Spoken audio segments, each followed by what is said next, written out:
A gente tem feito isso desde janeiro, a gente está em agosto, e a gente agora começou a conseguir transformar essa massa de dados em informação. Eu disse que o SIC, Sistema de Informação de Cursos, fez uso do MicroStrategy, o portal de cursos trabalhou com ClickView, ClickSense. Nós identificamos uma outra ferramenta com um bom custo-benefício também, que é o Power BI. A versão mais simplificada dela, que é a que a gente está usando aqui, ela é gratuita, inclusive, tá? Para vocês. Quem quiser trabalhar nesse formato, esse é o visual que ela apresenta.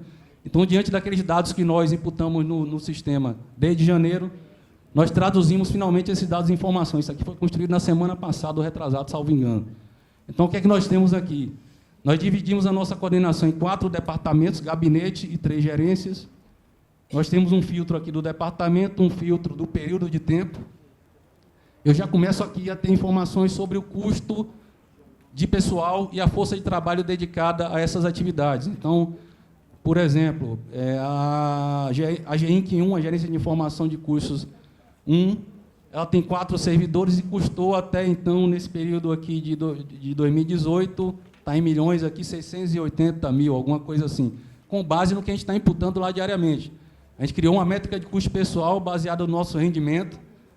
Fizemos algumas imputações no rendimento para respeitar o regime de competência, tirando adiantamento de férias e 13º, simulando a provisão, conforme dispõe a contabilidade patrimonial, para chegar nesse número aqui.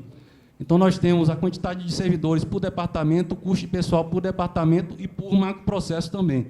Se eu selecionar o macroprocesso aqui, por exemplo, normas e procedimentos, que foi o que recebeu maior esforço nesse ano de 2018 até então, cerca de 40%, esse gráfico se transforma mostrando quanto custou esse macroprocesso sobre força de trabalho e quantos servidores estavam dedicados a ele. Então, o que é que nós fizemos nessa transformação de dado em informação no âmbito da nossa coordenação?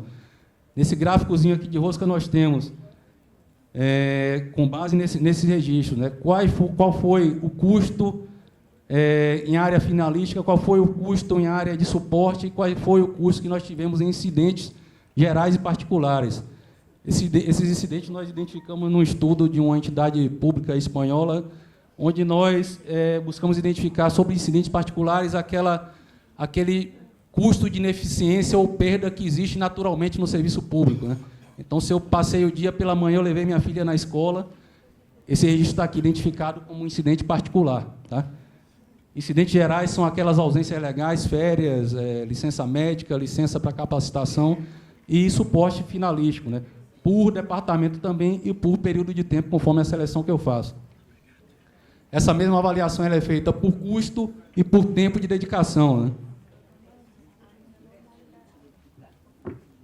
E à medida que eu clico ali naquelas fatias ali da rosca, eu vou adentrando nas camadas. Então, eu estava em finalístico, e aqui eu estou acessando os macroprocessos da cadeia finalística.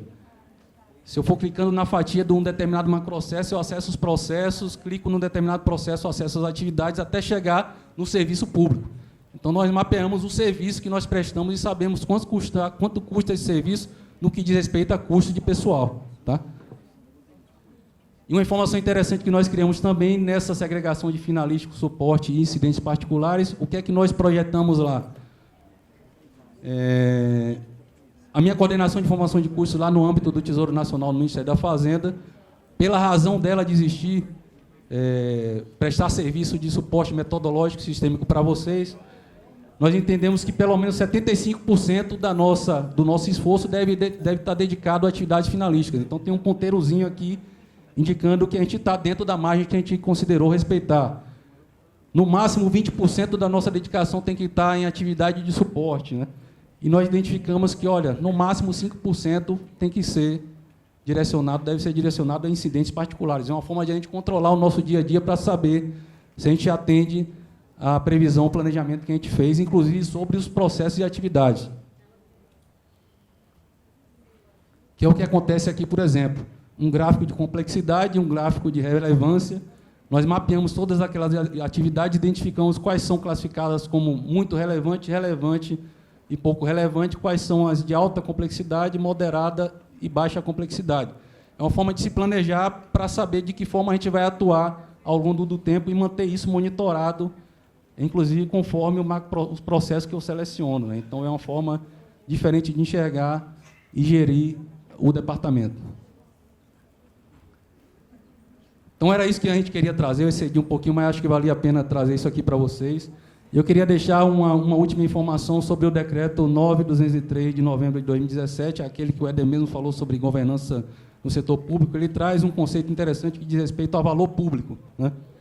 Que são produtos e resultados gerados, preservados ou entregues pelas atividades de uma organização.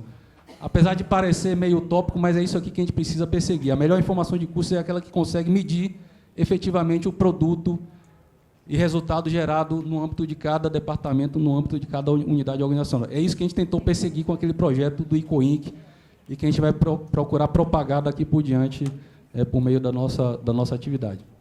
Obrigado, aqui está nosso e-mail, para quem quiser entrar em contato com a gente.